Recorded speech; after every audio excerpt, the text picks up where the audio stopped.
If you are anything like us, you are familiar with the hot crazy matrix. And it's possibly guided you through most of your teen and young adult years.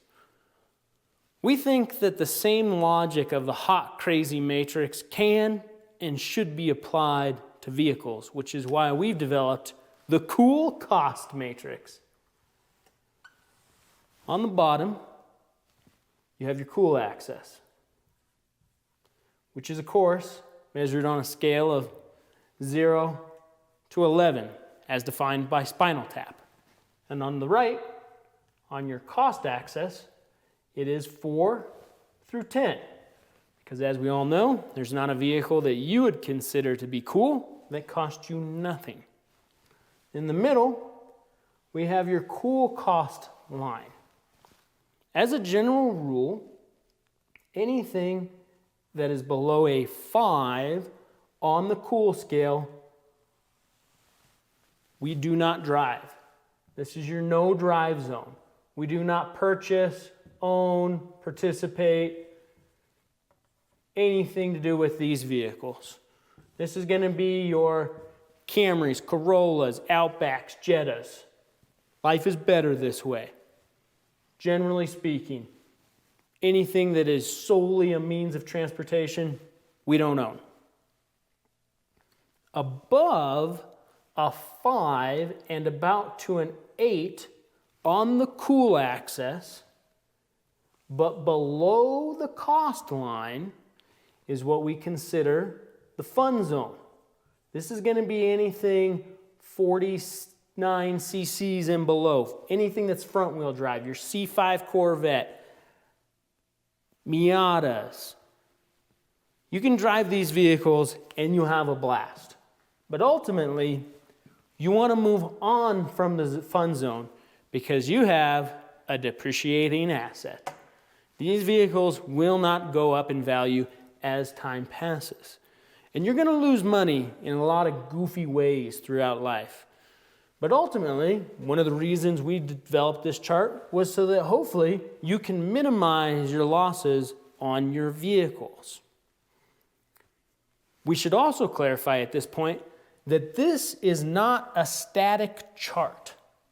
At any point in time, a vehicle that you've located on this chart can vanish and reappear somewhere else on the chart with the right modifications.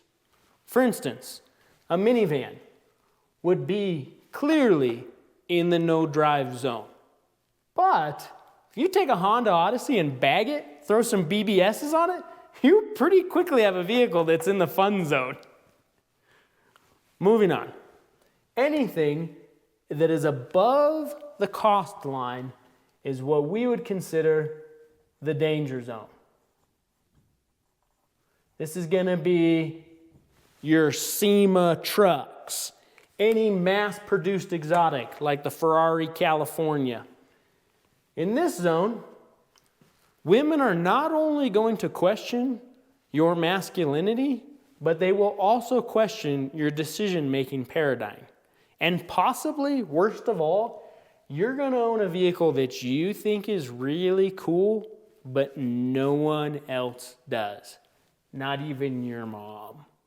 So, sorry, hate to burst your bubble. If you got a vehicle in this zone, it is absolutely depreciating like a rock.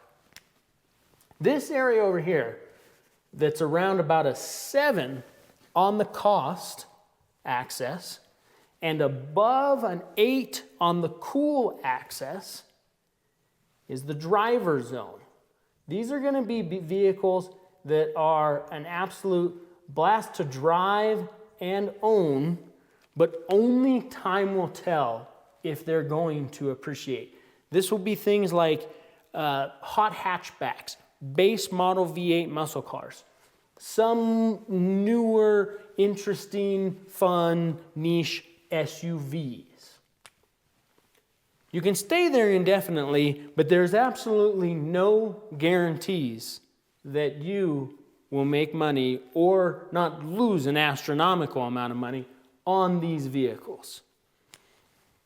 So ultimately, you would like to move on to something that's between a 4 on the cost scale and a 7 on the cost scale. That is what we would consider the Hagerty zone. When you purchase one of these vehicles, you may want to consider getting an insurance policy through Hagerty. This is going to be any muscle car that's 1970 and older, classic exotics, classic SUVs, hot rods. Those will all fall into the Hagerty zone.